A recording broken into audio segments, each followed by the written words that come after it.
Hola, ¿qué tal? Bienvenido, feliz Pascua.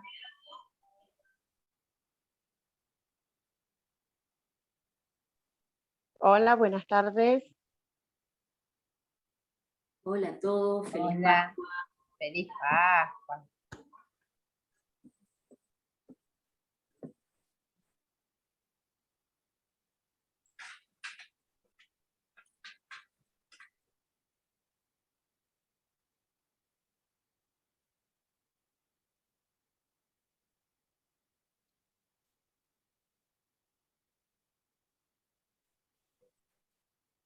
¿Cómo va? ¿Qué tal? Hola, padre. Hola, Kela, ¿cómo andas tú? Hoy tempranito, vamos. Vamos todavía. Muy bien, muy bien. Hola, Lore. Hola, Emi. Hola, padre, ¿cómo le va? Buenas tardes. Chacha. Felices Pascuas. Igualmente, igualmente. Hola, Benja, Juan Carlos, Laura, Ramiro. Cari. Hola, padre. ¿Cómo está? ¿Cómo andás, Ramiro? ¿Estás muteada, Bien. Cari? Sí, te ¿Cómo andás? Bien, todo bien. Bien, Ramiro, ¿eh? Gracielita, Nico, Anto y Vale. Muy bien, muy bien. A punto de disfrutar el último encuentro, ¿eh? ¿Ya se termina, Tato? ¿Cómo es el asunto?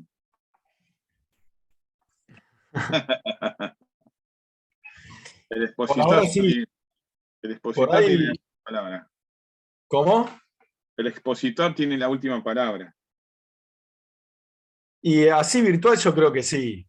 Por ahí sí da para hacer algo, vernos la cara, debatir un poco y dar algún espacio de pensar juntos. Estaría bueno. Podríamos Y los que irnos vivimos a algún lado. lejos, No, ¿qué podríamos. hacemos? Ah, Lola. Ah, Pero yo me tengo que mudar de comunidad, de diócesis, de todo. ay, Dios, Por, un compramos el montón. pase. En Compramos la el pase. rotonda es injusto. Es injusto. Mirá, profe, que el padre Darío se va a enojar si le digo eso, ¿eh? Mandale un abrazo a Darío. Estuvo en mi casamiento, así que no me puedo enojar nunca. Sí, siempre se acuerda de algo. Hola, buenas tardes. Buenas tardes. Buenas. ¿Cómo va? Buenas tardes. Muy bien. Buenas tardes. Buenas tardes. ¿Cómo andás? Bien, bien, bien. Una cosa les voy a decir, no es que no pueda participar, sino que no sé cómo mandar eso por escrito, no aprendí todavía, pero la verdad que me resulta muy, muy interesante y espero que si en algún momento haya otra de estas cosas, pues me tengan en cuenta, pero no he participado, no es que no quiera, sino es que no sé cómo más. Eso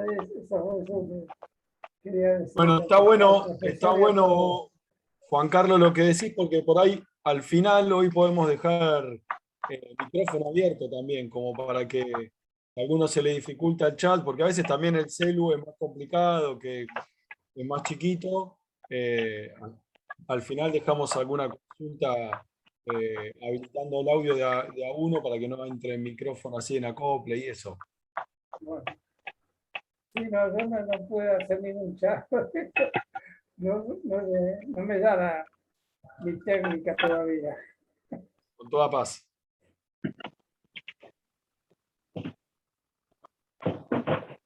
Bueno, son las 19, Tato. Si te parece, Dale. ya Leticia cerró la peluquería, ya la tenemos en línea.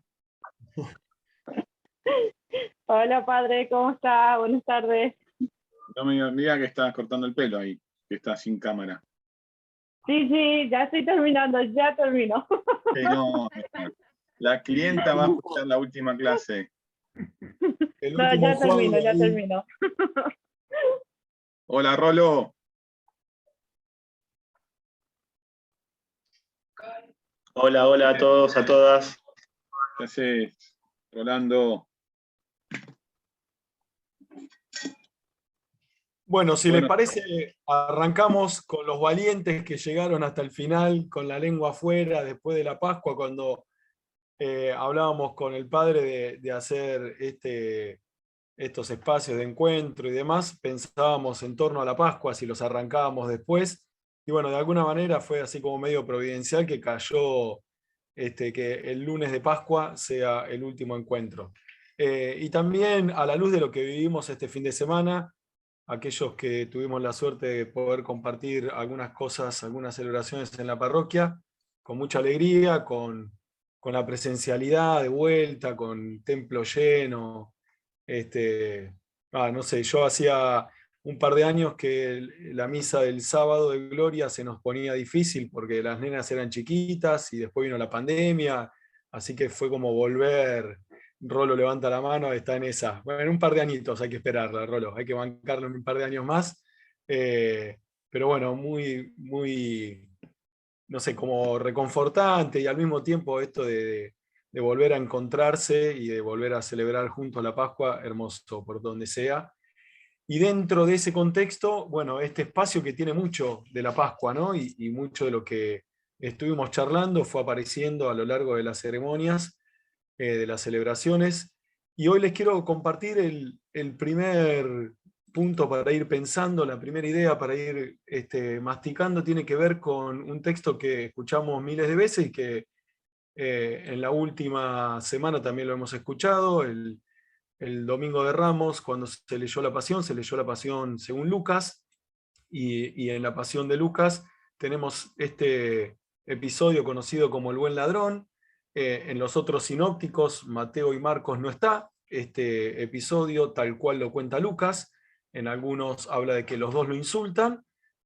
Bueno, Lucas tiene acá una diferenciación con los otros evangelios sinópticos y pone en estos 4 versículos una situación muy particular y muy interesante. El final de la vida terrena de Jesús. Uno de los malhechores crucificado lo insultaba, diciéndole: ¿no eres tú el Mesías? Sálvate a ti mismo y a nosotros. Pero el otro lo increpaba diciéndole: ¿no temes, no tienes temor de Dios? Tú que sufres las mismas penas que Él, nosotros las sufrimos justamente porque pagamos nuestras culpas, pero Él no ha hecho nada malo. Y decía Jesús: acuérdate de mí cuando vengas a restablecer tu reino. Y Él le respondió: yo te aseguro que hoy estarás conmigo en el paraíso. Algunas ideas de este texto que muchas veces lo escuchamos, seguramente.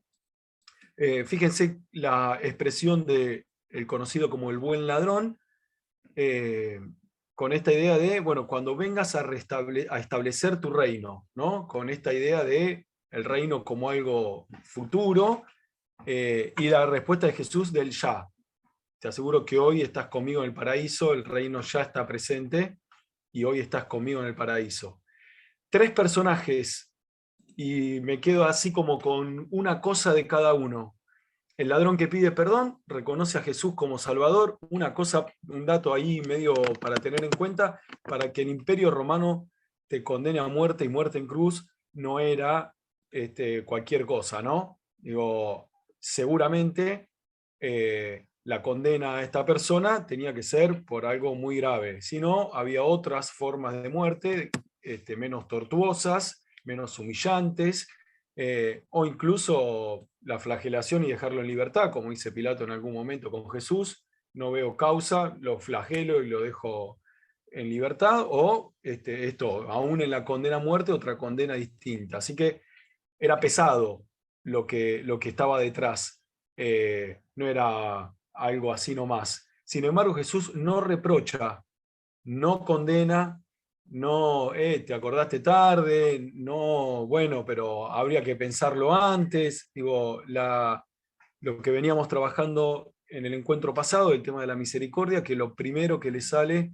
a Dios, le desborda, es la misericordia. Hoy estás conmigo en el paraíso. Y el contraste que nos genera, ¿qué pasa con el ladrón que lo insulta? ¿No? Porque digo, si encontró en ese último instante de su vida la posibilidad de reconocer a Jesús como Salvador, se arrepintió, pidió perdón, y está esta noche conmigo en el paraíso, bueno, el otro, ahí la pregunta de ¿qué pasó? ¿Se condenó? ¿No se condenó? Y esta figura del ladrón en el último instante de su vida nos permite entrar en un tema que es álgido y que tiene que ver con el tema de la condenación. Así que ahí, antes de meternos con el tema del infierno y demás, y de la condenación, quiero hacer memoria de dos cosas que ya dijimos.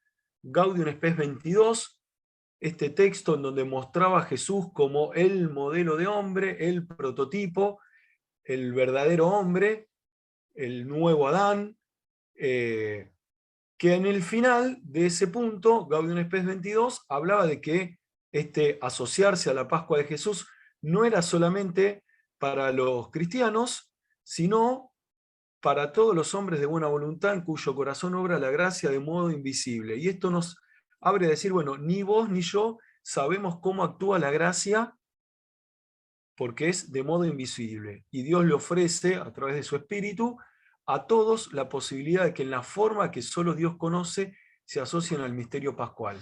Por lo tanto, esto hay que tenerlo de telón de fondo porque, bueno, hay un aspecto de las posibilidades que Dios ofrece que están vedadas para nosotros, que son invisibles para nosotros, que solo Dios las conoce y solo Dios sabe cómo actúa su gracia de manera invisible. La otra cosa de telón de fondo que es importante también en ese, creo que fue el segundo encuentro, que compartíamos esto del juicio erróneo, que ese juicio, cuando la inteligencia me puede demostrar lo que está bien, lo que está mal, lo que es verdadero, lo que es falso, y mi voluntad puede elegir, y elegir equivocadamente, ese juicio erróneo puede ser por ignorancia invencible. Quiere decir que la persona no es responsable de ese mal cometido, moralmente hablando, ¿no? Entonces, esto también tenerlo de telón de fondo, porque yo puedo ver en este ladrón condenado que increpa a Jesús y que lo cuestiona, obviamente que hay un juicio erróneo de la conciencia. Ahora, no sé si alguien tiene todas las cartas como para decir si ahí hay responsabilidad o no. Y entonces en esto de a veces ponernos en el lugar de juzgar al otro, nadie es juez de su hermano, y de quedarnos con lo que decía Francisco de la mirada superficial, cuando Dios desde la misericordia mira lo profundo. Bueno, estas dos cosas hay que tenerlas de telón de fondo, antes de poder hablar de la condenación, antes de poder hablar del infierno. Por un lado, esto de que la gracia actúa de modo invisible, cosa que ni vos ni yo conocemos. Por otro lado, que aún el juicio erróneo puede ser por ignorancia invencible, por lo tanto, el sujeto no es responsable, no se le puede ser imputado como responsable ese juicio equivocado. Si bien el acto es erróneo, bueno, sobre la persona no podemos hacer juicio de valor.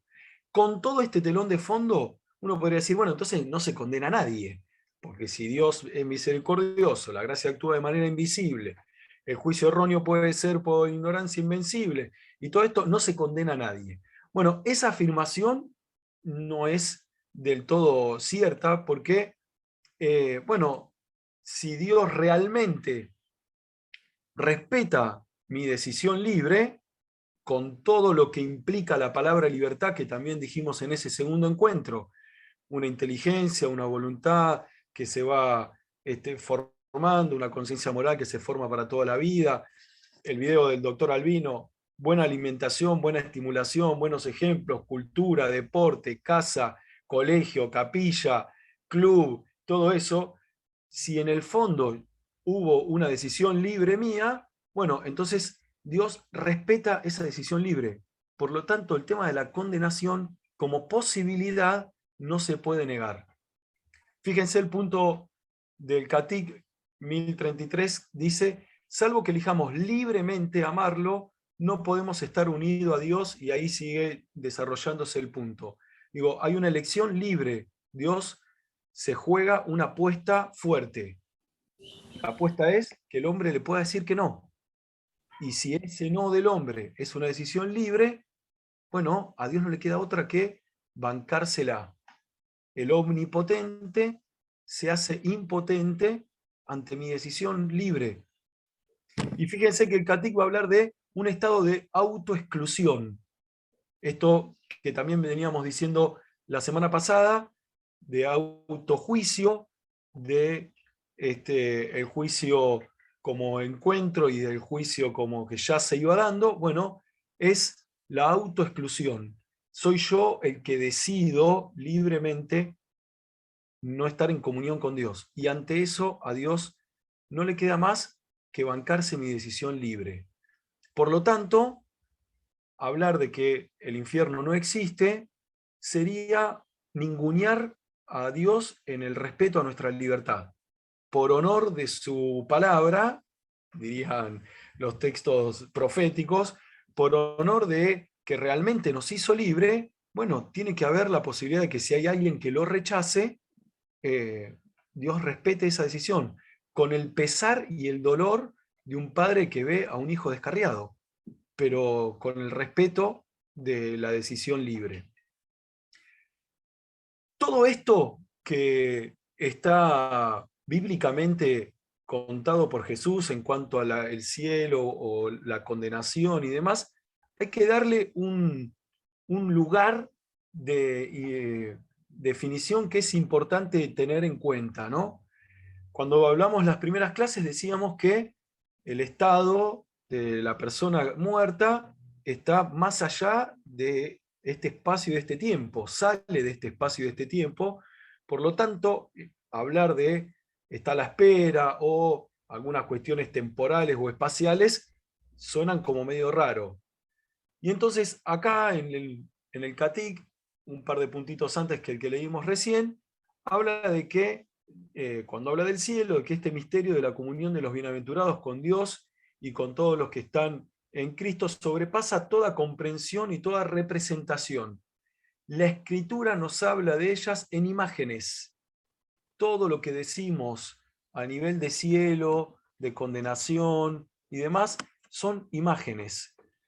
Imágenes de vida, de luz, de paz, de banquete de boda, de vino de reino, de casa del Padre, de Jerusalén celestial, del paraíso. Bueno, también es válido para cuando hablamos de la condenación, de la hoguera, del rechinar de dientes, de todo lo que se esté planteando, son imágenes con las cuales Jesús quiso de alguna manera representar, porque es incomprensible, según lo que tenemos en este texto, nos sobrepasa por todos lados, en esto del misterio que decíamos en algún momento también, y por lo tanto hay que tomarlo como imagen.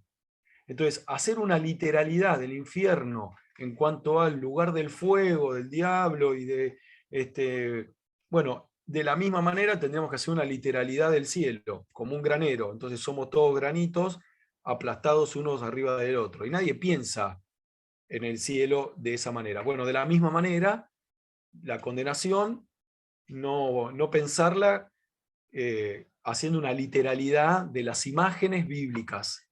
Sí pensarla en este lugar de, bueno, si el cielo es esta comunión con Dios y con los hermanos, en este lugar de ruptura de esa comunión con Dios y con los hermanos.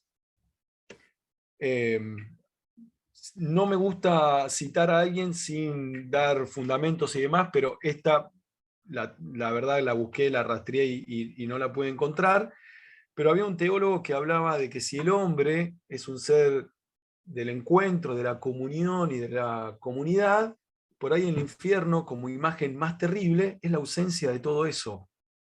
Es estar solo, en la mayor absoluta soledad, en la incomunicación total, en la falta de contacto con el otro. Si el hombre, por definición, decíamos, es un ser social, bueno, por ahí la mayor condenación es esta ruptura total del hombre con Dios y con los hermanos. Y fíjate que ahí no está esta imagen del infierno como el fuego y demás, ni el diablo haciéndote laburar con el carbón tirando en la hoguera, sin embargo, como este espacio de ir en contra de lo que esencialmente es el hombre por definición. Lo importante de esto es quedarnos con al menos estas dos ideas. Como posibilidad tiene que haber una condenación, porque, bueno, es consecuencia de la libertad con todo el telón de fondo que le armamos. Por otro lado, esto que hablamos de la condenación o de la salvación, lo armamos en este contexto de imágenes bíblicas. No podemos hacer una lectura literal de una imagen bíblica, de una parábola, de un texto en donde lo que se apunta es a describir y no hacer una literalidad de la imagen, ¿no? Bien, avanzamos un poco más y me quiero meter en este gráfico. No sé si se ve bien, esperemos que sí. A ver si lo puedo ampliar un toque y lo partimos así, lo voy pasando. Fíjense, este gráfico nos muestra la cosmovisión que tenía el pueblo de Israel. ¿Qué significa esto? ¿Cómo veía el pueblo de Israel, que era el mundo, el cosmos? Si te fijas, en la parte superior encontramos el cielo de los cielos, la morada de Dios, ahí arriba apartado. Tenemos acá un firmamento que es sólido, y por sobre este firmamento sólido las aguas superiores. Después tenemos los astros del cielo, el disco que era la tierra, que era plana, el gran abismo, el Sheol, una palabrita que vamos a dedicarle unos minutos ahora, y después teníamos acá que la tierra estaba firmada sobre unas columnas, y la tierra era plana, ¿no? Es interesante poder pensar esto para poder hablar de este dogma que tenemos cuando rezamos el credo, que decimos que Jesús descendió a los infiernos. Para poder entender eso, entonces tenemos que entender que esta mirada de que la Tierra es el centro y que los astros giran alrededor de la Tierra y que la Tierra era plana, bueno, que es algo muy distinto a lo que nosotros hoy, desde hace ya siglos, sostenemos, gracias a la astronomía, y a Galileo le costó sangre, sudor y lágrima, pero bueno, la mirada era otra, ¿no? Entonces hay que tener ese contexto de fondo. Un dato, por ejemplo, miren, cuando leemos el relato del diluvio, dice, se abrieron las compuertas del cielo. Bueno, el firmamento era un espacio sólido. Y entonces, la lluvia, ¿qué era? Que se abrían unas compuertas del cielo y caía en las aguas superiores. Por ejemplo, en el relato de la creación, en el primer relato de la creación, se crean a las aves y a los peces en el mismo día. Bueno, justamente ¿por qué? Porque son los peces y las aves, en realidad las aves serían como los peces de las aguas superiores. Entonces, esa cosmovisión, tener idea de estas cosas, nos hace dar cuenta de algunas afirmaciones que tenemos en la Biblia, que hay que contextualizarlas para no hacerle decir a la Biblia cosas que no fueron. Bien, en esta cosmovisión, el pueblo de Israel consideraba que acá, en la parte inferior, debajo del disco de la tierra, estaba el Sheol, la morada de los muertos, en la parte inferior. Entonces, esto es un dato importante para tener, porque, bueno, cuando se traduce después esta palabra hebrea, nosotros la traducimos como infierno, pero infierno de inferior, de infernus, de algo inferior. El pueblo de Israel no estaba pensando, cuando hablaba del Sheol o de la morada de los muertos, en un espacio de estado de condenación de las almas, sino que estaba hablando de este lugar en donde todos los que morían, justos y pecadores, iban, el seno de Abraham, diría la parábola de Lázaro, del pobre Lázaro, donde iban a esperar, bueno, que Jesús inaugure el cielo, y entonces aquellos que habían sido fieles al plan de Dios, aquellos que quisieron vivir este encuentro con Dios, entraran en el cielo. Esa afirmación del Sheol o de los infiernos hace que hagamos una distinción entre lo que es la morada de los muertos, los infiernos, y lo que es la condenación o el infierno. Yo les voy a compartir después, la semana que viene, del mismo autor que les compartí en algún momento. ¿Se acuerdan esto de la resurrección, de la reencarnación? Si había argumentos bíblicos para hablar de la reencarnación. Bueno, les voy a compartir un texto que él habla justamente de esto, de qué decimos cuando rezamos en el credo, cada domingo en misa, decimos que Jesús descendió a los infiernos. Ustedes después lo pueden leer con detenimiento. Al final yo tengo armada como una guía de preguntas como para focalizar qué es el eje, no para entregar ni mucho menos, pero sí como para decir, bueno, ahí está puesto el centro y el eje. Entonces, primer dato para decir, no estamos hablando del infierno de los condenados, no estamos hablando del estado del alma de aquellos que rechazaron libremente, con todos los paréntesis y telones de fondo que hay que hacerle a esta expresión, sino que estamos hablando de la morada de los muertos, el Sheol. ¿Por qué el cristianismo pone esto en su credo, ¿no? ¿Por qué ponemos en el credo esta afirmación? Bueno, lo va a desarrollar este autor ahí que les decía, pero para graficarlo por ahí más simple, más concreto, hay algunos puntos del Catic que se detienen también en esto de la morada de los muertos y del descenso de Jesús a los infiernos. Antes de la resurrección, va a decir, esto del sábado santo, permaneció en la morada de los muertos.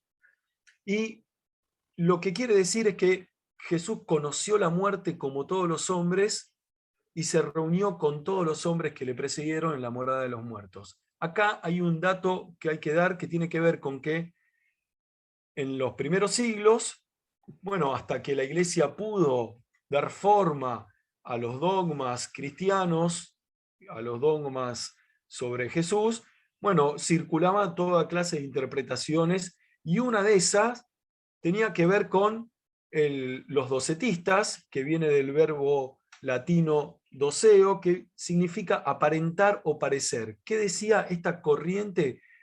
Decía que Jesús no era verdaderamente hombre, sino que tenía un cuerpo aparente, que aparentemente era hombre. Bueno, a ver, es fácil caerle ahora a la distancia, pero también hay que ponerse en ese momento y pensar que decir Dios se hizo hombre y digerirlo así tan fácilmente como lo decimos nosotros, para los primeros siglos de la Iglesia no debe haber sido tan simple. Ahora, el tema es que si afirmamos que Jesús no tenía un verdadero cuerpo, no era verdaderamente hombre, si no era hombre, no murió, si no murió, no hay resurrección, y si no hay resurrección, no hay salvación. Por lo tanto, se pone en jaque toda la obra de la salvación. Por lo tanto, el primer credo lo que va a decir es, en este descenso de Jesús a los infiernos, es afirmar que verdaderamente Jesús era hombre y verdaderamente hubo muerte.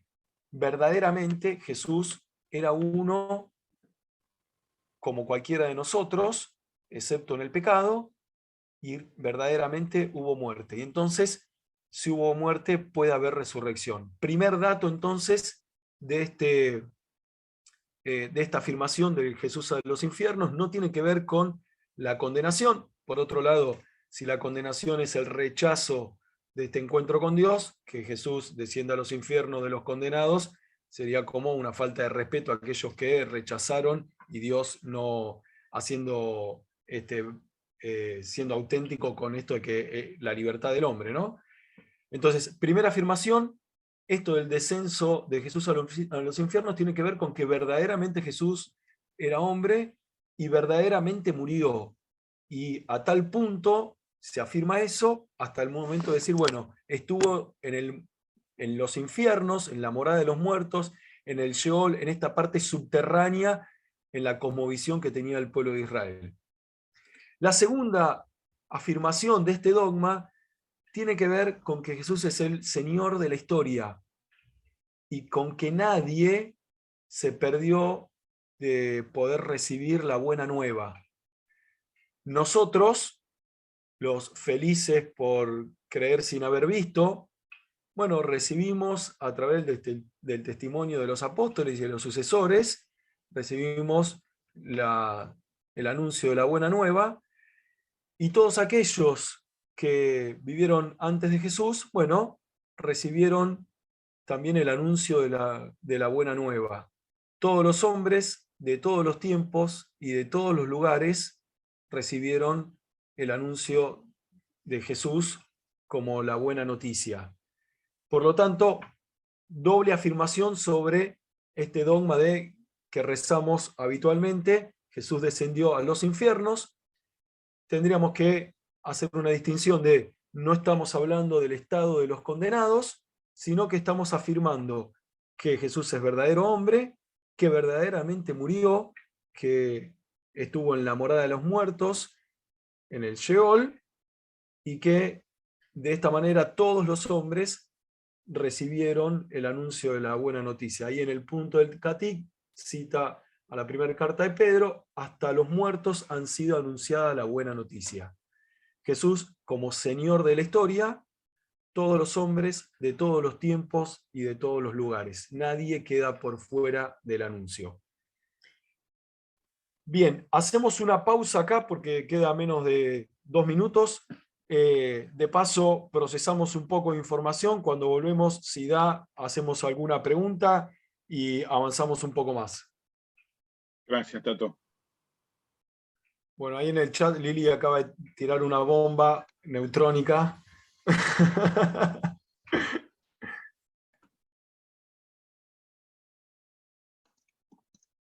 Esperamos a que se sume el resto y hacemos repasito y después vamos al chat.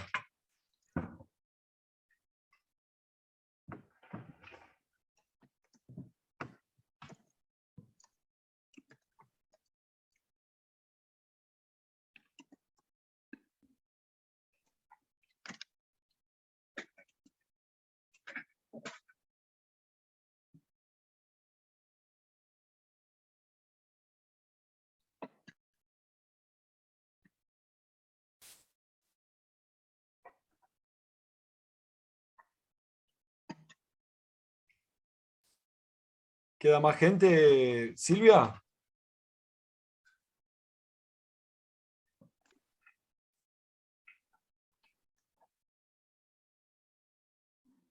No, Tato, estamos todos incluidos. Ah, Gracielita, que la estoy admitiendo. Fabi, estoy admitiendo. Ahora sí. Bien, bárbaro. Entonces, repaso, arrancamos con este episodio del Buen Ladrón que nos muestra 3 personajes: el que insulta, el que pide perdón y el propio Jesús en el momento cúlmine de su obra, ¿no? Bueno, de Jesús no hay mucho para decir. Es obvio que lo que brota es misericordia. Y de los otros 2 personajes, sí, la afirmación de la salvación, no de la condena. Lo que no significa que la Iglesia enseñe esto de la posibilidad de la condenación como posibilidad, con todos los telones de fondo y matices y cuestiones que hay que hacerle, en esto que decíamos de la gracia actuando de modo invisible, de solo Dios sabiendo cómo cada uno se asocia al misterio pascual, del juicio erróneo y todo lo que veníamos diciendo. En función de eso, bueno, la posibilidad de la condenación como posibilidad en cuanto a respeto de Dios ante la libertad y ante el rechazo del hombre, y este dogma que rezamos y que puede prestar confusión cuando decimos que Jesús descendió a los infiernos. No estamos hablando de la condenación, sino que estamos hablando de esto de la morada de los muertos. Ahí el padre tiraba 2 palabritas interesantes: los infiernos como la kenosis, como este abajamiento, como el último lugar en de no guardarse nada en igualdad con los hombres, y bueno, hasta el último instante del espacio de la evangelización, ¿no? Hasta los muertos recibieron la buena noticia. No sé, padre, si querés agregar algo de esto. No, Tato, solamente esto que decís vos de lo primero, de que asegura al buen ladrón la salvación. Justamente la Iglesia puede hablar de quiénes son las personas que están canonizadas, pero no hay un índice de personas condenadas. La Iglesia no podría hacer eso en orden a lo que está diciendo, ¿no? Totalmente. Esto de, bien, podemos afirmar la salvación del buen ladrón, no podemos decir nada más sobre qué pasó con el otro. Sí, esta situación de si el rechazo y la no aceptación y todo lo que decimos, bueno, está el respeto por parte de Dios. Pensando siempre en Dios como Padre misericordioso, es posible pensar en un castigo eterno, ilimitado, para una criatura limitada, imperfecta y finita. Bueno, ante esto hay respuesta de la ortodoxia, sería, bueno, mira, el tiempo de la aceptación o el rechazo es toda esta vida. Podríamos ahondar en las mil y millones de oportunidades y formas con las que Dios buscó y el anuncio y demás. Y al mismo tiempo también después responder que hay una realidad que nos sobrepasa y que nos excede, y que planteado desde esta manera, como lo plantea Lili, bueno, es fuerte, ¿no? Porque es como negar la misma identidad de Dios, de este Padre misericordioso que sale todas las tardes a la puerta a ver si vuelve ese hijo menor que se gastó todo, aún lo que no le correspondía. Yo puedo, a ver, esto es opinión de Tato y puede ser refutable, no es... la parábola no fue el padre salió a buscarlo y lo trajo de los pelos, ¿no? Pero todas las tardes salió a la puerta porque lo vio a lo lejos. Si lo vio a lo lejos es porque lo estaba esperando y salía, y todas las tardes salió a la puerta a ver, ¿no? Pero hay un espacio de la libertad del hombre.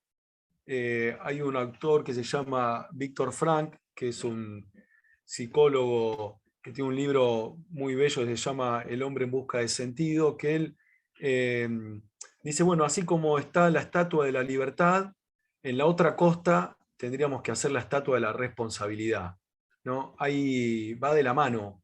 Hay de vuelta con todos los paréntesis y telones de fondo que hay que hacerle a la palabra, a que un acto sea libre, como si fuera cerrado. Que yo elija no significa que un acto sea libre, a esto, ¿no? Digo, hay un montón de condicionantes en la libertad, incluso hay un montón de condicionantes que ni siquiera son propios, ¿no?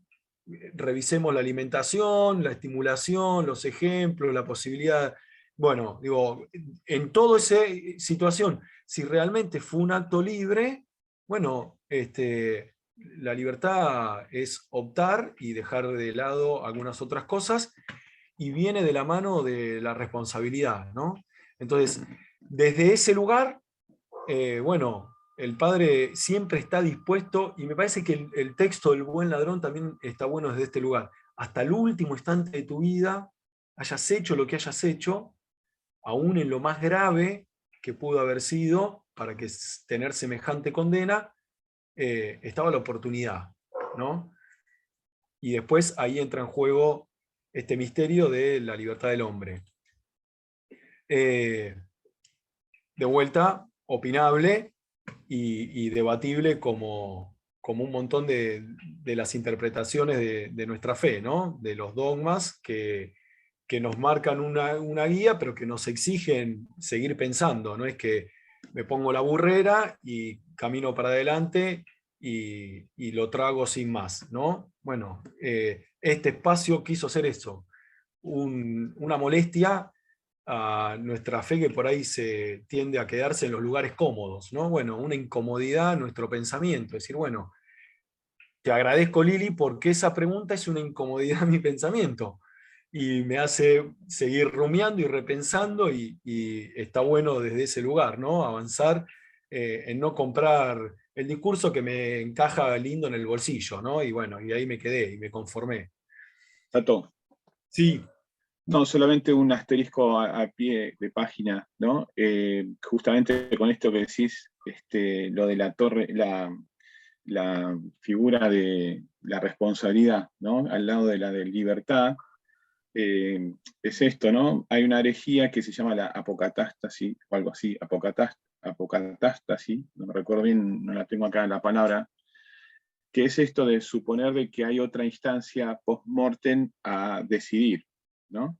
Y justamente en realidad, en orden a lo que vos decís, todo se juega acá, ¿no? Todo, o sea, Dios nos toma tan en serio esta vida única que justamente, digamos, no hay otra instancia que decís, bueno, hay un repechaje cuando yo ya muera, ¿no? Sino que Dios nos toma tan en serio que se juega todo acá, ¿no? Todas las elecciones, digamos, de libertad relativa o de libertad relativa, pero todo se juega acá, ¿no? No hay otra segunda instancia, justamente. A mí me parece como muy interesante esto de que realmente hay libertad, ¿no? Voy a violar un off the record con mi hermano Diego, que en algún momento, hace unos cuantos años, me decía, ¿ves? Ahí metió la pata Dios. No nos tendría que haber hecho libres. Si sabe que vamos, ¿no? Bueno, pero ahí está el desafío y la belleza de ser hombre, ¿no? Y ahí está el respeto verdadero. Digo, no, no es que Dios está jugando a el titiritero que te esconde los hilos, ¿no? No, se la jugó de verdad, se la jugó tan en serio hasta el extremo del rechazo del hombre. Entonces, bueno, es una situación que por respeto del hombre está como posibilidad. Por otro lado, también esto de el reino ya, pero todavía no, pero ya. Entonces, si ya, entonces también ya está haciendo mis elecciones, están jugando mi juicio, y en esto de correr a Dios, a Jesús del lugar de juicio y ponerlo en el lugar de norma, de espejo, de la referencia, ¿no? Entonces también, si no, bueno, de vuelta estamos como en este tiempo en donde estamos a la espera de lo que vaya a pasar. No, ya se está jugando el reino, ya se está jugando mi decisión, ya se está jugando en mí en este momento. Y después, obviamente, en la plenitud, en el más allá. Pero el ya está presente, ¿no? Bien, avanzamos un poquito más. Perdóname, Tato. Sí. Ahí te pusieron en el chat un comentario, una pregunta. Karina, lo del purgatorio, ahora nos metemos un ratito, nos metemos en eso. Quiero decir algo más y vamos a esa afirmación. Bueno, acá en esto de la morada de los muertos hay algunos puntitos del CATIC, después yo se los paso por plaquita para que lo lean tranquilos, y está este artículo, pero el eje, el centro, eran esas dos cosas. Bien. En relación al tema de la condenación y demás, y una pregunta que había quedado colgada allá hace un tiempo, al principio, está el tema del suicidio, y es algo que también genera mucha angustia a aquellas personas que han tenido la durísima situación de tener algún familiar o algún cercano o algún conocido con relación al tema del suicidio. El CATIC acá también plantea algunas cuestiones. Obviamente la afirmación del respeto a la vida, de que somos administradores y no propietarios de la vida. Hay una canción de Gieco que se llama Sin Querer, que es muy alusiva a esto, ¿no? Nadie elegí, no pedí nacer, pero aquí voy, como vos, como todos, dice la canción de Gieco. Digo, nadie hizo mérito para nacer, es 100% regalo. Para los que tenemos una mirada desde la fe, regalo de nuestros padres y del Padre con mayúscula. Para los que tengan una mirada desde la no fe, igualmente es regalo. Digo, nadie hizo nada para merecerla. En esta línea, y en esta línea de conservación de la propia especie que tenemos, bueno, la realidad es que el suicidio va en contra de esta inclinación natural que tiene todo ser humano a conservar su propia especie, ¿no? Esto es una primera aproximación que hay que decir, pero en el canon 2282, en el final hay como dos partes, dice trastornos psíquicos graves, la angustia o el temor grave de la prueba, el sufrimiento o de la tortura pueden disminuir la responsabilidad del suicida. Una persona que llega a esa decisión, que toma esa decisión, bueno, de vuelta en esto de que nadie es juez de su hermano, en esto de que la mirada del hombre termina siendo superficial, en esto de que hay que ver con qué carta juega cada uno. Bueno, la responsabilidad del acto del suicida, dice el Catic, se ve disminuida cuando puede llegar a ver alguna de estas situaciones de fondo. Con lo que el punto siguiente reafirma algo: no se debe desesperar de la salvación eterna de aquella persona que se ha dado muerte. ¿Por qué? Justamente por lo anterior.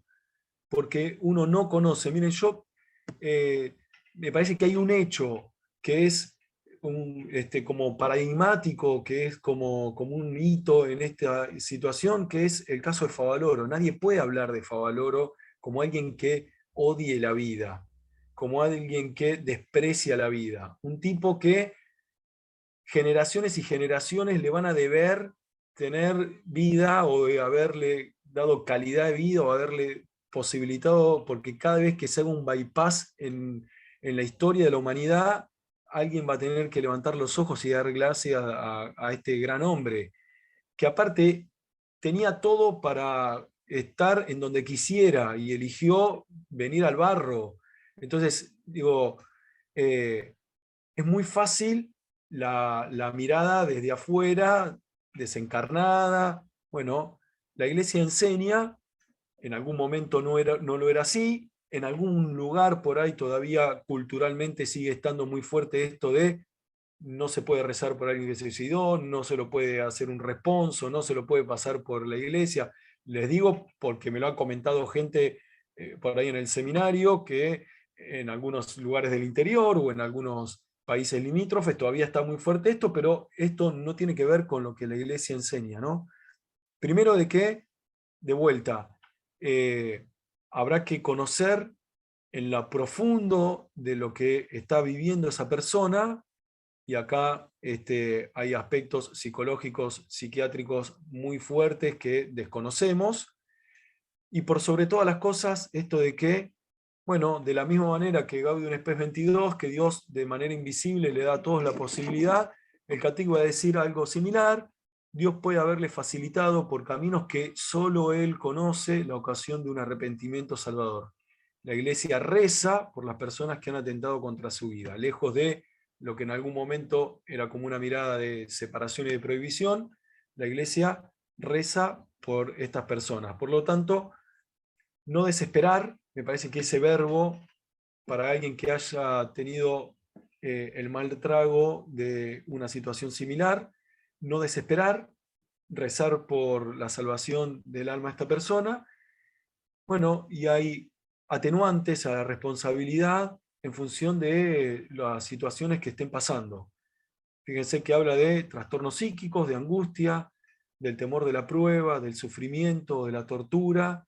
Es un abanico como muy amplio de situaciones que puede generar que una persona haya cometido el equivocado acto de atentar contra su vida, porque no deja de ser un equivocado acto, pero una cosa es hablar de un acto equivocado y otra cosa es hablar de una persona o de condenar a una persona. De vuelta a esto que decíamos antes, y que ya lo repetíamos también en otro encuentro, una cosa es el acto en vacío, y obviamente la Iglesia no va a promover ni a justificar ni a estar de acuerdo con el atentado contra la vida, por esto de lo sagrado, por esto de que somos administradores, pero bueno, la mirada sobre la persona es distinta que la mirada sobre el acto, y ahí hay que por ahí poner el foco. Sobre la persona, no desesperar, rezar por la salvación de esta persona.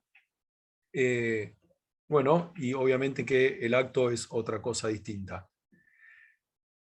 Me parece que sobre esto también hay que catequizar mucho, hay mucho de esconder abajo de la alfombra, si el tema de la muerte es como durísimo, la muerte en una situación violenta como esta es aún mucho más difícil de procesar para mucha gente y de poder hacer palabra, y por ahí está muy arraigado todavía esta idea de, bueno, quedarse en la condenación de la persona cuando no tiene absolutamente nada que ver con nuestra fe.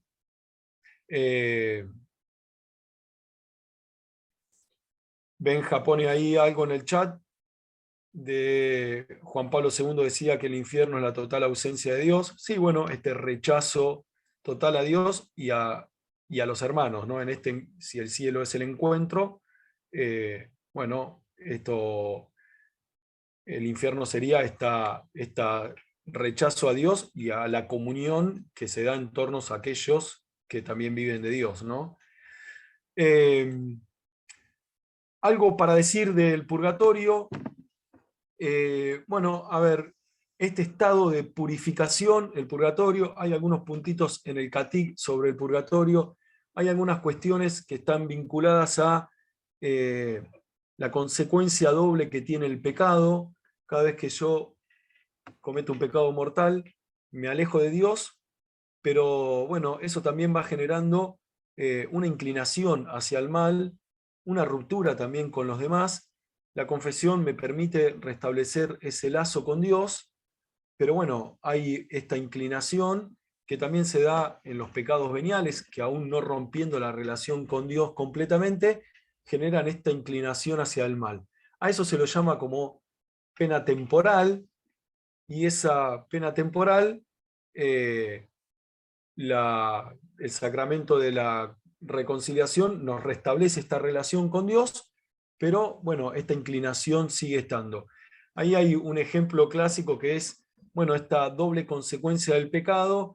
Si por cada pecado mortal clavo un clavo atrás de la puerta de la pieza, en la confesión saco esos clavos, pero esa puerta quedó dañada. Bueno, esa naturaleza queda inclinada hacia ese mal, por lo tanto, bueno, esa inclinación al mal todavía está en el hombre. El purgatorio es ese estado del alma de aquellas personas que aún no están no rompiendo relación con Dios, no están debidamente purificadas por esta pena temporal, por algún pecado venial, en donde no haya una ruptura de relación del hombre con Dios, pero bueno, en este estado de purificación previo al cielo. Sí, la garantía es que la salida del purgatorio es el cielo, pero bueno, este estado de purificación. Como decía el padre antes, no es un estado de segunda oportunidad, de nuevo juicio, porque no hay una relación rota entre el hombre y Dios, sino hay todavía algo que purificar, y entonces en ese estado de purificación. Ahí entramos en algunas situaciones de grises que tiene la escatología, porque bueno, no podemos hablar de un tiempo de purificación, porque si hablamos de un tiempo, estamos fuera del tiempo o estamos dentro del tiempo. Entonces, a veces estas categorías son medio difíciles de poder poner en palabras en nuestra experiencia de hombres que vivimos en esta dimensión de estado y de espacio y de tiempo, ¿no? Pero bueno, sí podemos decir como un espacio de purificación para aquellos que, no habiendo roto la relación con Dios, no habiendo rechazado a Dios, aún no están debidamente purificados.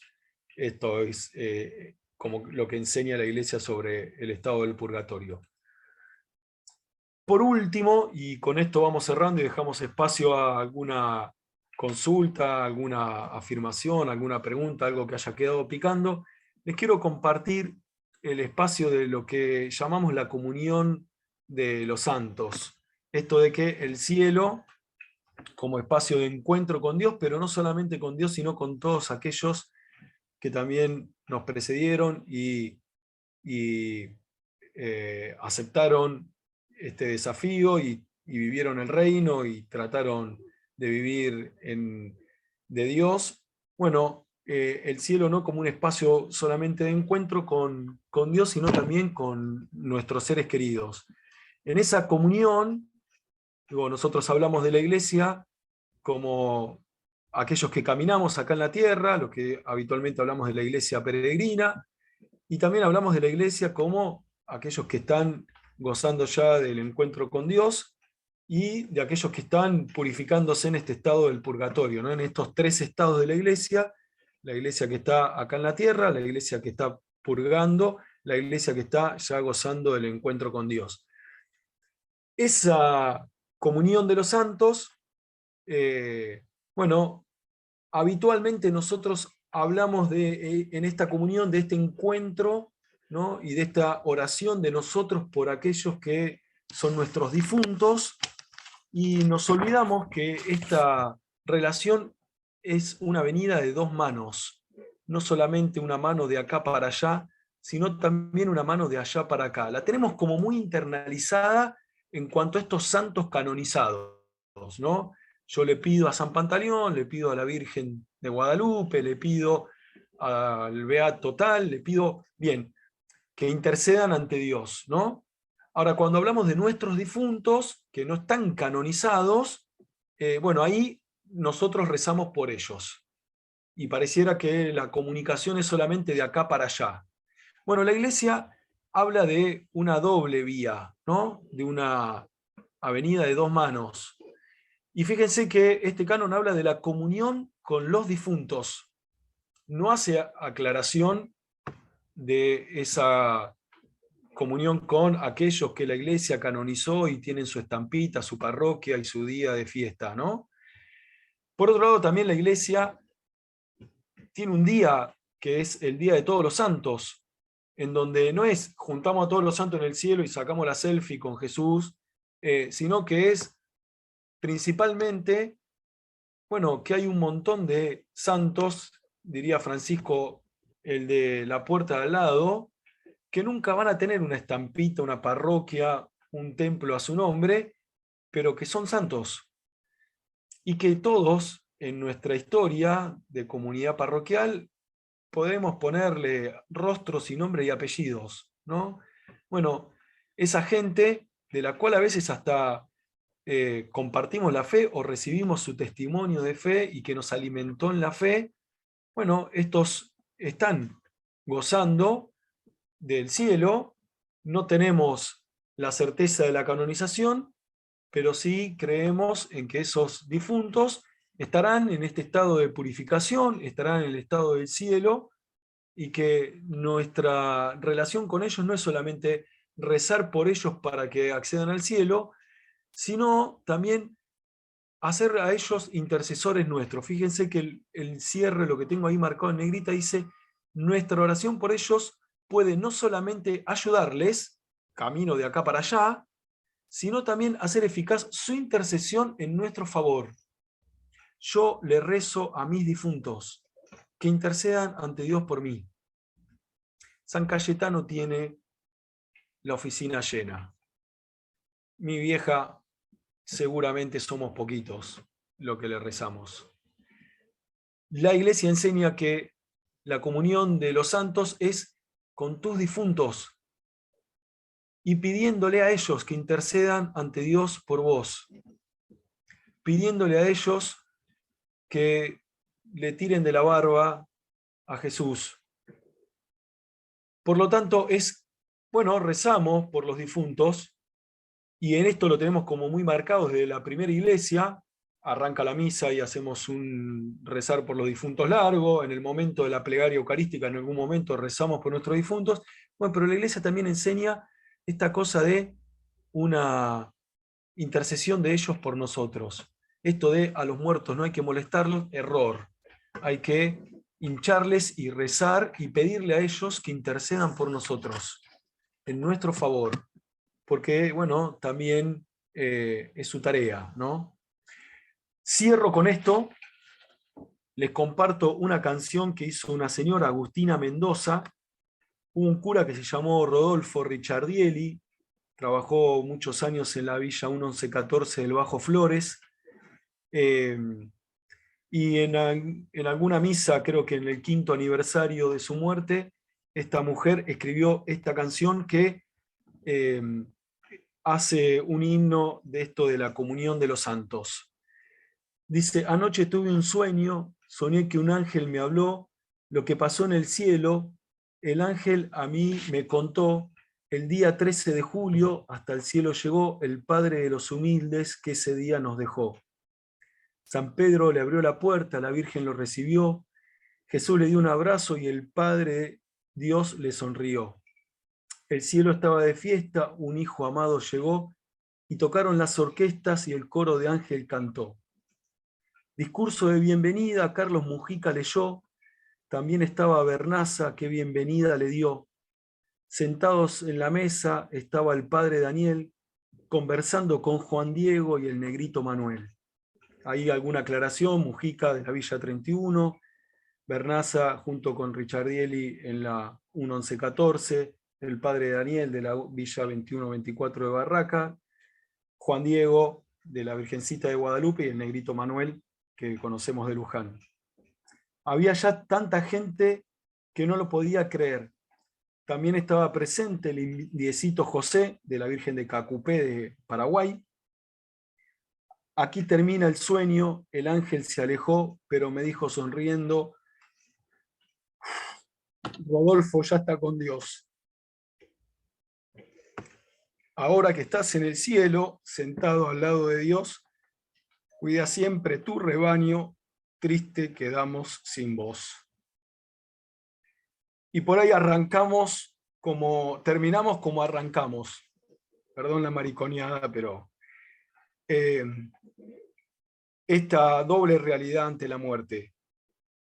Ahora que estás en el cielo, sentado al lado de Dios, la certeza de la fe de Marta y María, cuidá siempre de tu rebaño, esta intercesión que te pedimos por nosotros, triste quedamos sin vos. La partida y la muerte no deja de dolernos y no deja de sernos triste, pero bueno, con esta certeza de la fe, de que, bueno, hay una vida en abundancia, una vida que no se agota acá y la muerte no tiene la última palabra. Gracias por la paciencia.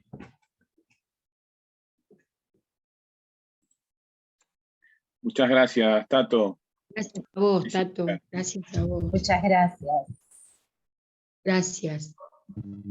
Gracias, Tato. Muchas gracias, muchas gracias. La verdad que no. Muy interesante. Gracias, muy lindo. Muchas Un gracias. aplauso. Un aplauso. Muchas gracias.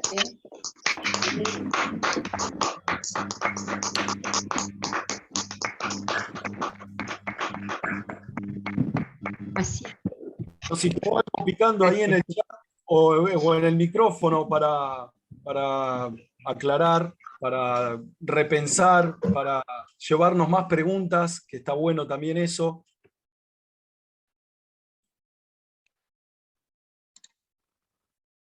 Sí, quedan más preguntas y más que verdades y cosas, ¿no? Que, como decías, la cabeza te hace pensar muchas más cosas que teníamos allá. Cuando éramos chiquititos, cuadraditos, más los que somos tan viejos que tenemos han enseñado cosas tan cerradas, ¿no? La verdad que a mí personalmente, con los años que tengo y todo, me ha hecho pensar unas cosas que replantear, manera de pensar. Muchas gracias. Agradezco yo, Juan, y qué bueno esto, de si a alguno le sirvió para cuestionar, para preguntar, para repensar, para abrirnos a otra mirada, bienvenido sea. Bienvenido sea.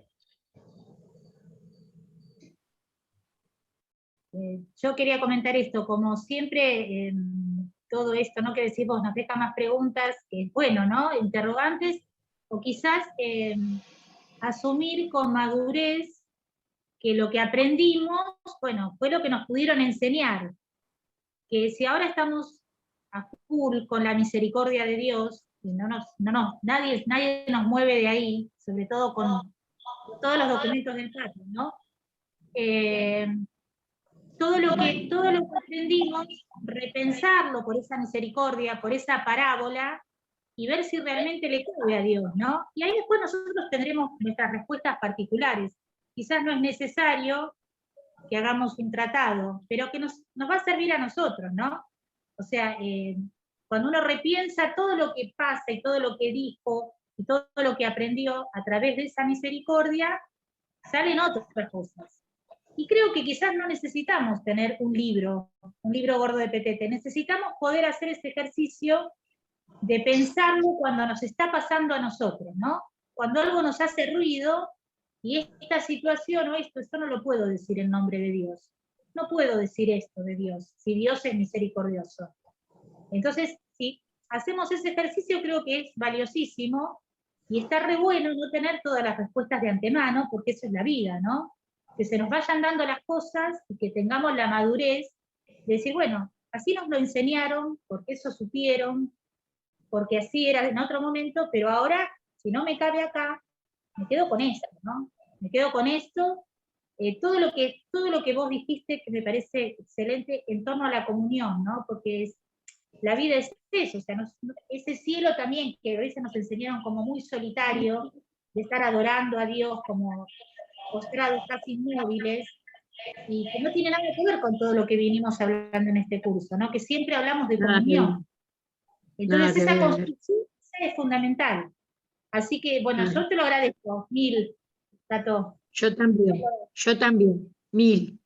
No es Mil objetivo, gracias. porque esta gente me conoce y me quiere desde muy chiquito, entonces no tiene objetivo. No. Nada que ver, ¿eh? Dormí siesta en brazos de alguna de ustedes, así que... Nada que ver, ¿eh? Nada que ver. Le pusimos Tato. cubitas Tato, cuando corrían en la que tiró ahí Ramiro, que es interesante que abre a otro gran tema, Ramiro, a otra bomba atómica, el tema del limbo, y que, bueno, abre otro gran tema, porque de fondo está el tema del pecado original. Espera que cierren un poquito los micrófonos, así te escuchamos bien. Ahí está. Que cierren un poquito. Ramiro habla de una figura que era esta situación de un bebé que se muere sin haber recibido el bautismo, y entonces la figura era la del limbo, y en eso era así como, bueno, resolvimos como iglesia con esto que nos queman las papas, ¿no? Bueno, obviamente que tiene que ver con todo el proceso que también desde la intelección de la fe se fue haciendo, ¿no? Primero, que el bautismo no era en la época de Jesús el bautismo de los niños, sino que el bautismo era de los adultos. Entonces, digo, recién cuando la iglesia después empieza a hacer todo un proceso con relación a los sacramentos y demás, aparecen estas figuras y aparecen estas afirmaciones. Ahí de fondo hay un gran tema, que es el tema del pecado original, ¿no?